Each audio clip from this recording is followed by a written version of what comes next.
आप रिकॉर्ड करना स्टार्ट करो। ओके, चलिए देखिए, सिंथेटिक फाइबर और प्लास्टिक हमने पढ़ाया था, शुरुआत हमने की थी कल। थोड़ा सा ब्रीफिंग कर देती हूँ बिफोर वी मूव फॉरवर्ड। हमने बताया था कि सिंथेटिक फाइबर की जरूरत कहाँ से आई। जब हम सिक्स में थे हमने पढ़ा था कि फाइबर टू फैब्रिक कैसे बनता है, फाइबर कहाँ कहाँ से आते हैं, प्लांट से, एनिमल से। फिर हमने पढ़ा था कि जो एनिमल से आने वाला सिल्क फाइबर है उसके बारे में तफसीलात पढ़े थे हमने क्लास 7th में। हमने फिर 6 क्लास थे। अभी जो हम पढ़ रहे हैं वो पढ़ रहे हैं synthetic fibre, that is natural से के अलावा कौन कौन से फाइबर्स होते हैं। नेचुरल के अलावा किसी फाइबर की जरूरत क्यों पड़ी? इसलिए पड़ी ताकि जो पॉपुलेशन थी उसकी जरूरत को मीट करना था। उसकी जरूरतें पूरी नहीं हो रही थी और जो नेचुरल फाइबर था उसकी कॉस्ट बहुत ज्यादा इंक्रीज हो रही थी, इजीली अवेलेबल नहीं थी चीजें। एक तो वजह ये थी, सबसे बड़ी वजह तो यही थी। उसके बाद जो दूसरी वजह थी वो ये थी कि जो सिंथेटिक फाइबर था वो नेचुरल फाइबर के कुछ ऐसी क्वालिटीज को इम्प्रूव करता है जो क्वालिटी नेचुरल में इम्प्रूव नहीं हो सकती। ठीक है, सिंथेटिक फाइबर स्ट्रेंथ इनफ होता है, बहुत ही ज्यादा इजी टू वॉश होता है, बहुत ज्यादा ताकतवर होता है ये। मतलब जैसे रस्सियां बनती हैं, पैराशूट की रोप्स बनती हैं, वो कॉटन फाइबर से नहीं बन सकती, वो किसी ऐसे फाइबर से नहीं बन सकती जो फाइबर हल्का फुल्का हो। तो ये किससे बननी होती है? नायलॉन से बननी होती है। तो वी विल एक्सप्लोर कि क्या क्या चीज किससे बनती है। तो कुछ क्वालिटीज ऐसी थी नेचुरल फाइबर की जिनको इम्प्रूव करने के लिए सिंथेटिक फाइबर को इंट्रोड्यूस किया गया। ठीक है, अब हम आगे बढ़ते हैं। सिंथेटिक फाइबर क्या होता है हमने पढ़ लिया, टाइप्स हमने पढ़े, हमने रियॉन के बारे में पढ़ा लास्ट क्लास में, नाइलॉन के बारे में पढ़ा लास्ट क्लास में, और हमने पढ़ा पॉलिस्टर आर्केलिक के बारे में। थोड़ा सा ब्रीफिंग कर देती हूँ ताकि आपको याद आ जाए। रेयॉन जो है वो एक आर्टिफिशियल सिल्क की तरह है और वो सिल्क का बदल है, क्योंकि सिल्क अवेल नहीं कर पा रहे थे हम लोग, क्योंकि जो चाइना था वो सीक्रेट को एकदम बचा के रखता था। तो सिल्क रूट से सिल्क इंपोर्ट किया जाता था, तो सिल्क बहुत ज्यादा महंगा हुआ करता था। इसी कारण साइंटिस्टों ने लेबोरेटरी में वुडन पल्प से क्या बनाया? रेयॉन बनाया। क्योंकि ये वुड प्लम से बन रहा है तो हम इसे कंप्लीटली मैनमेड नहीं कह सकते, लेकिन ये फिर भी मैनमेड ही था। जो पहला कंप्लीट मैनमेड था जो, वो था नायलॉन, क्योंकि नायलॉन बना था कोल, वाटर एंड एयर से। तो ये पहला ऐसा था जो मैनमेड था, फुल्ली सिंथेटिक था। 1931 में एग्जाम में क्वेश्चन आ सकता है। 1931 में ये फाइबर जो है वो इंट्रोड्यूस किया गया। ये बहुत ज्यादा स्ट्रॉन्ग था, इलास्टिक है और बहुत हल्का है। इसको हम किसके लिए इस्तेमाल करते हैं? रस्सियां, socks, tent, brush, car seat belt, sleeping bag, curtain, ये सब बनाने के काम आता है। क्योंकि नायलॉन को धोना बहुत आसान होता है और बहुत मजबूत भी होता है नायलॉन। नायलॉन का जो कपड़ा होता है वो पहनने के कम काम में आता है, पहनते कम है लोग। लोग पर्दे डालते हैं नायलॉन के रोप्स यूज करते हैं, पैराशूट रोप्स यूज करते हैं, रॉक क्लाइंबिंग के लिए यूज करते हैं, राइट। तो लोग इस तरह के इस्तेमाल में नायलॉन को लेते हैं। तो उसके बाद हम आए थे पॉलिस्टर और आर्केलिक। क्या होता है? पॉलिस्टर वो सिंथेटिक फाइबर होता है जो कि रिंकल नहीं होता इतनी आसानी से। पॉलिस्टर, पॉली मतलब बहुत सारे, ईस्टर एक मोनोमर है। मैंने आपको बताया था जैसे माला में दाने होते हैं फिरे हुए, बिल्कुल वैसे ही पॉलीमर में भी एक एक मोनोमर फिरा हुआ होता है। बड़े बड़े पॉलीमर्स होते हैं, उन्हीं से बनता है सिंथेटिक फाइबर। जो पॉलिस्टर होता है वो भी बहुत, वो यूनिफॉर्म्स में इस्तेमाल किया जाता है। अक्सर जो कपड़े बनते हैं ना यूनिफॉर्म के, वो पॉलिस्टर के बनते हैं क्योंकि इजी टू वॉश होता है, रिंकल्स नहीं आते, सिल्वर्ट नहीं आती। अगर आप कॉटन के कपड़े पहनकर स्कूल आओगे तो आप उठ के बैठोगे, आप आपकी जो पैंट होगी वो एकदम सुकड़ जाएगी, आपकी जो शर्ट होगी एकदम सुकड़ जाएगी। तो फिर वो अच्छा नहीं लगता, वो फिर आप एथनिक नहीं, आप एकदम ऑफिशियल नहीं लगते। ठीक है, चलिए। उसके बाद हमने देखा ट्राइलिन। ट्राइलिन क्या था? ट्राइलिन पॉलिस्टर का एक टाइप था, पॉपुलर टाइप था। ठीक है, और सबसे पॉपुलर फैमिलियर टाइप है पेट, पीईटी, पेट। ठीक है, इसका क्या बना होता है? इसका बना होता है बॉटल्स बने होते हैं, यूटेंसिल्स बने होते हैं, फिल्म्स बनी होती हैं, वायर्स बने होते हैं, बहुत सारे यूजफुल सब्सटेंस बने होते हैं। किसके? पेट के। ये काफी फेमिलियर वाला टर्म है। उसके बाद हमने देखा स्वेटर्स वगैरह के लिए वूल के बदले हम कौन सा सिंथेटिक फाइबर यूज करते हैं? आर्केलिक। तो इस बात को याद रखना, सिल्क के बदले रेयन, वूल के बदले आर्केलिक। ठीक है, एंड जो नायलॉन है, पॉलिस्टर है, ये बहुत ज्यादा, पॉलिस्टर में रिंकल्स नहीं आते और नायलॉन कैसा होता है? बहुत ज्यादा स्ट्रॉन्ग होता है। तो हमेशा याद रखना इन सब बातों को। सबसे पहला सिंथेटिक फाइबर अगर हम देखें तो कौन था? नायलॉन था। क्योंकि रेयन में भी कहीं ना कहीं वुडन पल्प यूज हुआ था, लेकिन उसमें सारी नॉन लिविंग चीजें यूज हुई थी, जैसे एयर, कोल, वाटर। आवाज आ रही है क्लियर हमजा? यस मैम, आ रही है। ओके, बाकी लोगों को भी आ रही है बच्चों? फिर हमने यस देखा, मैम। Very good. फिर हमने देखा कुछ कैरेक्टरिस्टिक्स देखे हमने, किसके? हमने कैरेक्टरिस्टिक्स देखे सिंथेटिक फाइबर के। सिंथेटिक फाइबर की कुछ कैरेक्टरिस्टिक्स में आता है, कॉस्ट हल्की होती है, सस्ता मिलता है, आसानी से मिल जाता है, उसकी मेंटेनेंस आसान होती है, ड्यूरेशन यानी जिस दौरान वो चलता है ना, वो ड्यूरेशन जितने टाइम वो चलता है वो अच्छी है, अच्छे टाइम चलता है सिंथेटिक फाइबर। अब हम आते हैं एक सिंथेटिक चीज पर, इसका नाम है प्लास्टिक। ये है बहुत ही इंटरेस्टिंग टॉपिक। प्लास्टिक्स क्या होती हैं? देखो, जब मैं कहती हूँ प्लास्टिक, तो आपके सामने एक प्लास्टिक की चेयर बन खड़ी हो जाती है, एक प्लास्टिक की बाल्टी खड़ी हो जाती है, और एक मग्गा नजर आता है, खिलौने नजर आते हैं, प्लास्टिक की ग्लास नजर आते हैं, राइट? प्लास्टिक के ग्लास इतने कॉमन नहीं है, बट खिलौने, चेयर, बाल्टी, मग्गा, ये सब आपको इमेजिन होता है। तो yes, these are plastic, but the question is, are this all these plastic same? क्या आप जब छूते हो तो आपको सारी प्लास्टिक सेम लगती है? आप कहोगे नहीं मैम, कुछ प्लास्टिक बहुत अच्छी होती है, मजबूत होती है, और कुछ काफी हल्की सी होती है, लिजी बिजी होती है। तो यानी कि प्लास्टिक में क्या होता है? फर्क होता है। प्लास्टिक में क्या होता है बच्चों? फर्क होता है। प्लास्टिक है क्या? जैसे आपने देखा सिंथेटिक फाइबर, जो मॉल पे एक पॉलीमर है, यानी एक दो तीन करके जुड़े हुए हैं सिंथेटिक फाइबर में, बिल्कुल वैसे ही प्लास्टिक में भी क्या हुए होते हैं? That is a polymer. Plastic is a polymer, ठीक है? All the plastics do not have the same type of arrangement. सारे प्लास्टिक्स का जो अरेंजमेंट होता है वो एक जैसा नहीं होता। जैसे आप लोग देख रहे हो पेज नंबर 36 पर, यहाँ पर आपके सामने एक बना हुआ है, चेन बनी हुई है, ठीक है? आप देख रहे हो ए वाला डायग्राम, पेज नंबर 36 खोलो, देखो प्लास्टिक के नीचे दो डायग्राम बना हुआ है, चेन, एक दो, देखो मैं आपको बोर्ड पे दिखाती हूँ, देखो, ये देखो,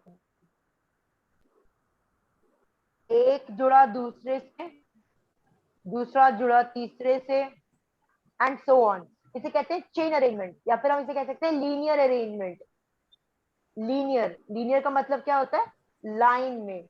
लीनियर का मतलब क्या होता है? लाइन में अरेंज्ड है, ठीक है? They are arranged in the line, ये लाइन में अरेंज्ड है, ठीक है? लीनियर, ये वो प्लास्टिक का अरेंजमेंट है जो आप कहते हैं ना मैम हल्की सी प्लास्टिक है, बहुत खराब वाली प्लास्टिक जिसको हम कहते हैं, जो 20-20 रुपए का सामान मिल जाता है हमको, आता है साइकिल पर 20-20 रुपए का सामान देने, उन प्लास्टिक्स में ये वाली प्लास्टिक हो, ये वाला अरेंजमेंट होता है लीनियर अरेंजमेंट, ठीक है? यानी एक से दो, दो से तीन सब जुड़े हुए होते हैं।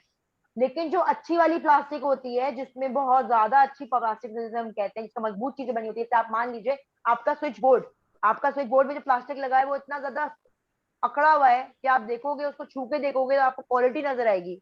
तो जो क्वालिटी नजर आती है, जो अच्छी प्लास्टिक जिसको आप कहते हो आम भाषा में, उसमें क्रॉस होता है, क्रॉस लिंक चेन होती है, ये इससे लिंक्ड है, ये इससे लिंक्ड है, ये इससे लिंक्ड है, इसे क्या कहते हैं? क्रॉस लिंक चेन, ठीक है बच्चों? तो जो क्रॉस लिंक चेन होते हैं, ये वाले प्लास्टिक को हम कहते हैं थर्मोसेटिंग प्लास्टिक। क्या कहते हैं? थर्मोसेटिंग प्लास्टिक, ठीक है? और जो ये वाली चेन है जो मैंने अभी आपको दिखाई, लीनियर चेन जो दिखाई, वो है थर्मोप्लास्टिक, ठीक है? एक हो गई थर्मोसेटिंग प्लास्टिक और दूसरी हो गई थर्मोप्लास्टिक। थर्मोप्लास्टिक कैसा पॉलीमर है? लीनियर चेन बनती है। थर्मोप्लास्टिक में कैसी चेन बनती है? लीनियर चेन बनती है, ठीक है? जो हम घरों में प्लास्टिक यूज करते हैं खाना ले जाने के लिए, पॉलिथीन जिसे हम कहते हैं, वो भी क्या है? प्लास्टिक है। Polythene is again plastic. Polybags क्या होते हैं? प्लास्टिक्स होते हैं, ठीक है? तो ये किस टाइप के प्लास्टिक्स होते हैं? पॉलीथीन। पॉली मतलब बहुत सारे, इथीन एक मोनोमर है, बहुत सारे इथीन जब अरेंज्ड होते हैं एक साथ तो वो बना लेते हैं पॉलीथीन, जिसको हम घरों में इस्तेमाल करते हैं, ठीक है? थर्मोप्लास्टिक्स होते हैं, वो थर्मोप्लास्टिक कैसे होते हैं? फ्लेक्सिबल होते हैं, आप खुद देख सकते हो, आप उसे तोड़ मोड़ सकते हो, आप उसे पिघला कर कुछ और बना सकते हो, ठीक है? आप उसे रीशेप कर सकते हो। लेकिन जो प्लास्टिक्स ऐसे होते हैं जिन्हें आप मोल्ड नहीं कर सकते, मोल्ड करने पर वो टूट जाएंगे, वो प्लास्टिक कहलाते हैं थर्मोसेटिंग प्लास्टिक। और इन प्लास्टिक्स में होता है cross link chain. Is that clear to all of you? अभी तक सब कुछ क्लियर हो रहा है? Yes ma'am. Okay, wonderful. Two examples are Bakelite and melamine. दो एग्जाम्पल्स थर्मोसेटिंग के बैकलाइट है और मेलामाइन है। बैकलाइट के बर्तन होते हैं, आपका जो बोल होते हैं, प्लेटें होती हैं, जिनको उसमें कहते हैं तामचीनी, नहीं तामचीनी तो कांच होता है। एक प्लास्टिक होता है बैकलाइट का प्लास्टिक, वो बड़ा अच्छा माना जाता है। अगर प्लास्टिक बर्तन कोई लेता है ना तो बैकलाइट का लेता है, हल्की प्लास्टिक का नहीं लेता, क्योंकि वो पिघल जाएगा, खाने में आ जाएगा गरम गरम। तो इसलिए लोग किस तरह का प्लास्टिक प्रेफर करते हैं? बैकलाइट। तो ये बैकलाइट किस तरह का प्लास्टिक है? थर्मोसेटिंग प्लास्टिक, जिसमें जो अगर हम अंदर से देखें तो उसमें कैसा अरेंजमेंट है? Cross chain arrangement. कैसा अरेंजमेंट है बच्चों? Cross chain arrangement. ठीक है। और जो मेलामाइन है, ये एक वर्सेटाइल मटेरियल है जो कि वायर भी, सॉरी, ये फायर भी संभाल सकता है। इसके ना बर्तन बनते हैं, जो गैस पे रखने वाले बर्तन होते हैं ना, वो मेलामाइन के बनते हैं। ठीक है। तो प्लास्टिक का बर्तन इस लायक है कि वो माइक्रोवेव में जा सकता है, या फिर मान लो वो गैस पे रखा जा सकता है, तो वो किसका बना हुआ होगा? मेलामाइन का। क्योंकि मेलामाइन के अंदर ये कुव्वत होती है कि वो बहुत हाई टेम्परेचर भी बर्दाश्त कर लेता है, वो गिर के भी नहीं टूटता। ठीक है। उसके बाद आपने देखा, यहाँ पे आपके सामने बहुत सारी चीजें हैं प्लास्टिक की बनी हुई, पेज नंबर 37 पर, राइट। उसके बाद देखिए, choose plastic as material of choice. Plastic as material of choice. Do we should we use plastic? अब यहाँ सवाल उठता है, मैम बड़ी सारी प्लास्टिक के बारे में बात कर ली, हमने बात कर ली कि प्लास्टिक कैसी होती है, क्या होती है, कितने टाइप की होती है, कहाँ कहाँ देखने को मिलती है, और ड्यूरेबल होती है, फ्लेक्सिबल होती है, हल्की होती है, सस्ती आती है। सारे फायदे हमने देख लिए, रंग नहीं लगता। तो क्या यह सवाल उठता है, क्या प्लास्टिक खरीदना, प्लास्टिक यूज करना एक अच्छा ऑप्शन है? यस और नो। आज के टाइम में जो हमारे हालात हैं, हम जो खाना यूज करते हैं, अचार हो गए, हमारा दूध हो गया, वाटर हो गया, ये सब चीजें हम जब प्लास्टिक कंटेनर में रखते हैं हमें बड़ी आसानी होती है, क्योंकि वो काफी हल्का होता है। लेकिन इसके हल्का वेट, लो प्राइस और इन सब चीजों के होने के बावजूद इसके अंदर इस तरह के केमिकल्स होते हैं जो कैंसर कॉजिंग होते हैं, जिनसे कैंसर होता है, स्लो पॉइजन होते हैं। इस वजह से हम इसको इस्तेमाल करना पसंद नहीं करते। लोग इसको बहुत वाइडली ऑप्ट करते हैं, लोग पसंद करते हैं इसको यूज करना। प्लास्टिक टॉयज बहुत कॉमन है, लकड़ी के, स्टील के टॉयज बच्चों को नहीं दिए जाते। प्लास्टिक टॉयज काफी सेफ रहते हैं बच्चों के लिए, कि बच्चे तोड़े फोड़े या कुछ उनको चुभता नहीं है उसमें से। हम स्लीपर प्लास्टिक की पहनते हैं, फर्नीचर भी प्लास्टिक का रखते हैं। तो प्लास्टिक काफी वाइडली यूज हो गया। ठीक है। क्यों? उसकी कुछ वजह है। एक वजह है कि वो नॉन रिएक्टिव है, वो रिएक्शन नहीं करता। ठीक है। दूसरी वजह है, वो अगर आप कोई मेटल का सब्सटेंस यूज कर रहे हो, मान लो आप टेफ्लॉन यूज कर रहे हो, आप कोई ऐसी चीज यूज कर रहे हो खाना बनाने के लिए जो कि धीरे में धीरे खाने में छूट रही है, या खाना रखने के लिए, तो वो चीज तो डेंजरस हो जाएगी। तो प्लास्टिक इस तरह से रिएक्ट नहीं करता, पिघलता है लेकिन प्लास्टिक ऐसे रिएक्ट नहीं करता। तो प्लास्टिक वैसे सेफ है। प्लास्टिक को अगर हम मॉइस्चर में रखें तो वो अपने अंदर नमी नहीं लेता। ठीक है। प्लास्टिक हल्का होता है, मजबूत होता है, ज्यादा समय तक चलने वाला होता है। इनफैक्ट कभी खत्म ही नहीं होता प्लास्टिक, पता है आपको? प्लास्टिक कभी खत्म नहीं होगा। ऐसा नहीं है प्लास्टिक गल गया, जैसे लोहा गल जाता है ना, वैसे प्लास्टिक कभी नहीं गलता। प्लास्टिक इलेक्ट्रिसिटी का बहुत पुअर कंडक्टर है। अगर कोई बिजली के पास आप प्लास्टिक की चीज लेकर जाए तो आपको करंट नहीं लगेगा। अगर आप गर्मी के पास प्लास्टिक लेके जाएं तो आपको गर्म नहीं लगेगा। तो लकड़ी की तरह ये भी एक बहुत पुअर कंडक्टर है। तो ये भी एक वजह है जिसकी वजह से प्लास्टिक को चूज किया जाता है। लेकिन प्लास्टिक को चूज करना इतना ज्यादा सेफ नहीं है। में दो तरह के सब्सटेंस होते हैं, एक होते हैं बायोडिग्रेडेबल सब्सटेंस और दूसरे होते हैं नॉन बायोडिग्रेडेबल सब्सटेंस। जो बायोडिग्रेडेबल सब्सटेंस हैं वो क्या है? जो गल जाते हैं, सड़ जाते हैं, खत्म हो जाते हैं एक टाइम बाद। जैसे कि आपके सामने 38 पर, पेज नंबर 38 पर एक टेबल दी हुई है, देखिए। अगर हम पत्तों की बात करें, जो आपका सब्जी के पत्ते हैं, फल के पत्ते हैं, और आपके खाने बचा कुचा खाना है, वो 2 से 3 हफ्ते में क्या हो जाता है? डिग्रेड हो जाता है। क्या हो जाता है बच्चों? डिग्रेड हो जाता है।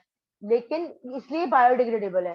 कागज 30 दिन तक डिग्रेड हो जाता है, कॉटन का कपड़ा डिग्रेड हो जाता है, लकड़ी डिग्रेड हो जाती है, वुलन क्लोथ्स डिग्रेड हो जाते हैं साल भर में, एल्यूमिनियम और बाकी जो मेटल केन्स होते हैं वो 100 साल में डिग्रेड हो जाते हैं। लेकिन जो प्लास्टिक बैग्स आप यूज करते हैं वो नॉन बायोडिग्रेडेबल है। जो आप टीन वगैरह यूज करते हैं 500 साल में वो जो है क्या होता है? डिग्रेड होता है। तो वो भी बायोडिग्रेडेबल नहीं है। आप जो प्लास्टिक यूज करते हैं वो तो कभी डिग्रेड होता ही नहीं, वो इन्वायरमेंट में वैसा का वैसा बना रहता है, कोई सॉल्यूशन नहीं है उस चीज के लिए। इसीलिए मैंने कहा था आप लोगों से कल कि मैं सत्यमेव जयते का आज एपिसोड दिखाऊंगी आप लोगों को, मैं आपको ग्रुप पे भेजूंगी, आप लोगों ने वो एपिसोड जरूर देखना है। वो गार्बेज मैनेजमेंट पर है, आई गेस मैंने दिखाया भी है, क्लास में दिखाया था मैंने जब when you were in class 6, या वाटर वाला दिखाया था? मैम नहीं दिखाया था। नहीं दिखाया था मैंने आपको, शायद वाटर वाला दिखाया था, वाटर की स्कार्सिटी के बारे में दिखाया था, सत्यमेव जयते का एक एपिसोड। तो मैं आप लोगों को एक गार्बेज मैनेजमेंट पर एक एपिसोड था सत्यमेव जयते का, होस्टेड बाय आमिर खान।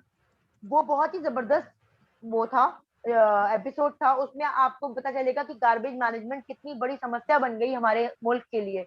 ये मुसीबत आ गई कि अब तो हवाई जहाज भी जाने से पहले इतने बड़े बड़े पहाड़ बने हुए हैं कूड़े के, कि हवाई जहाज भी जाने से पहले पूछता है कि क्या कूड़े के ढेर में वो टकरा तो नहीं जाएगा, इतने बुरे हालात हैं कूड़ेदान के। तो ऐसा सब क्यों है? क्योंकि हम नॉन बायोडिग्रेडेबल चीजें यूज करते हैं, प्लास्टिक वगैरह यूज करते हैं, जो कि वक्त के साथ गलती नहीं है, और हम क्या करते हैं उसको मिक्स कर देते हैं। हम बड़ा सारा बुराई करते हैं कि हम घरों में क्या करते हैं, जो हमारा सूखा कूड़ा होता है, यानी कि प्लास्टिक रैपर, छिलके, ये सब सूखा कूड़ा है, ठीक है, तो हम इसको क्या करते हैं गीले कूड़े के साथ मिला देते हैं। छिलका छिलका भी गीला है, सूखा नहीं है, सूखा वाला रैपर वगैरह है, ये सब सूखा कूड़ा है, पेंसिल के शार्प, ये सब कुछ क्या है, सूखा कूड़ा है। और जो छिलके हो गए, चाय की पत्ती हो गई, अंडे के छिलके हो गए, ये सब चीजें क्या है, ये गीला कूड़ा है। हमें हमेशा गीला पुराना खाना है, ठीक है। तो ये सब क्या चीज है, बच्चों का डायपर है, डायपर पे जो प्लास्टिक होती है वो कभी नहीं गलती, तो डायपर के अंदर जो पॉटी होती है वो डिग्रेडेबल होती है, लेकिन जो प्लास्टिक होती है वो कभी नहीं गलती। तो डायपर्स आज बहुत अच्छे ऑप्शन नहीं है एनवायरमेंट के लिए, एनवायरमेंट के लिए ये सब चीजें अच्छी नहीं है, ठीक है। तो जो प्लास्टिक है वो बहुत डेंजरस है एनवायरमेंट के लिए, आज जो इतना बड़ा पहाड़ बन गया है गार्बेज का, वो इसी वजह से बन गया है क्योंकि हम लोगों ने प्लास्टिक का इस्तेमाल किया है। वो क्या है, क्यों है, कैसे कैसे मुसीबत बन गया हमारे मुल्क के लिए, उसके बारे में आपको बहुत अच्छी नॉलेज मिलेगी जब मैं आपको सत्यमेव जयते का एक एपिसोड दूंगी, जिसमें बहुत सारे सोशल एक्टिविस्ट हैं, गार्बेज मैनेजर्स हैं, और उन्होंने किस तरह से गार्बेज मैनेज करने की कोशिशें की हैं, वो सब कुछ इसमें बयान की गई है। तो आप लोगों को बहुत अच्छे से समझ में आएगा और आपको मजा भी आएगा। अब हम क्या कर सकते हैं, हम देखिए आपने देखा प्लास्टिक का कोई सब्स्टिट्यूट नहीं है, कोई बदल नहीं है, तो हम आखिर प्लास्टिक को यूज भी करें और एहतियात से यूज करें, उसके लिए हम क्या कर सकते हैं? हमें एक रिस्पॉन्सिबल सिटीजन की तरह, क्योंकि हमारे मुल्क के हालात बहुत खराब है प्लास्टिक के चलते, हमें 5 रूल फॉलो करने चाहिए। ये 5 रूल क्या होते हैं मैं बोर्ड पे लिख देती हूँ, ये बहुत ज्यादा क्रूशल है। इन्हें कहते हैं 5 Rs, ठीक है, 5 R। एक होता है रिड्यूस, यानी जितना कम हो सके उतना ज्यादा कम यूज करो, जितना अवॉइड कर सको उतना ज्यादा प्लास्टिक को अवॉइड करो। दूसरा है रीयूज, जो है उसी को यूज करते रहो बार बार, यूज एंड थ्रो करके नई नया प्लास्टिक यूज मत करो, नया नया कूड़ा क्रिएट मत करो। उसके बाद रिसाइकिल, यानी आप उसको कुछ और बना दें, आप उसको बैठने की जगह बना दें, आप प्लास्टिक की बोतल मिलाकर कुछ बैठने की जगह बना दें, कुछ आप उसको रिसाइकिल कर दें, यानी उससे कुछ और बना दें, रिसाइकिल कर सकते हैं। ठीक, उसके बाद है आपका रिकवर। रिकवर का मतलब क्या होता है, उसको बाहर निकालें, रिकवर, रिकवरी करना। रिफ्यूज का मतलब है से नो, रिफ्यूज का मतलब है मना कर दो, मत इस्तेमाल करो। रिफ्यूज, जहां तक हो सके पेपर बैग यूज करो, जहां तक हो सके कूड़े को बायोडिग्रेडेबल रखो। अगर कूड़ा बायोडिग्रेडेबल नहीं हुआ और इसी तरह से हम लोग जिस तरह से यूज कर रहे हैं प्लास्टिक को, जिस तरह से हम प्लास्टिक और बाकी सब कूड़े को मिला देते हैं, तो गार्बेज मैनेजमेंट बहुत ज्यादा मुश्किल हो जाता है, और उसमें इतनी ज्यादा एनर्जी लगती है, इतनी ज्यादा हजार्डियस हो जाता है वो चीजें, कि जो वहां के लोग होते हैं जो कर रहे होते हैं काम, वो भी बहुत ज्यादा बीमार पड़ने लग जाते हैं। और ये चीज इतनी ज्यादा मैसिव है जिसके बारे में हम सोचते भी नहीं है। यहाँ तक कि जो आप देखोगे जो लोग कूड़े के पास रहते हैं, जैसे जहाँ कूड़ेदान, जैसे मान लो ऐसी जगह है जहाँ पर हम कूड़ा डंप करते हैं, जैसे अबुल फजल में भी एक जगह है, आप लोगों की तरफ भी एक जगह है, जहाँ पे सब लोग कूड़ा डंप करते हैं, सबको लगता है हमने अपना कूड़ा वहां फेंक दिया मतलब हमारा काम खत्म हो गया। फिर वहां से कूड़ा जाता है एक बहुत बड़ी जगह पर, कहाँ जाता है, बहुत बड़ी जगह पर जाता है, और वहां जाकर कूड़ा फेंका जाता है। अब जब कूड़ा वहां फेंका जाता है तो उस कूड़े का क्या बनता है, वहां पे भी तो कोई रहता होगा ना, वहां रहने वाले लोगों को बहुत गंदी गंदी बीमारियां होने लग जाती हैं, और उसका कोई हल नहीं है अभी तक। और बहुत बुरे हालात में है देश, मैं आप लोगों को वीडियो दूंगी ताकि आप लोगों को ये बात समझ में आ सके, why it is not safe to use polythene, why it is not safe to use plastic. in spite of having so many good option to use plastics. Okay, I hope it is clear to all of you. Yes, कोई ma'am. सवाल पूछना है किसी को? Do anyone has any question? Yes, ma'am. No question. पूछिए. Ma'am जो आपने कल वो करवाया था, जो क्लास ली हुई थी, वो मैम रिकॉर्ड करके इस रिकॉर्ड हुई हो तो फिर इसको मैम उसे उसमें भेज दीजिएगा. Okay. क्या नाम है, ग्रुप पे. ओके बेटा, मैं भेज दूंगी. ठीक है. ओके, अल्लाह हाफिज, टेक केयर. अस्सलाम वालेकुम.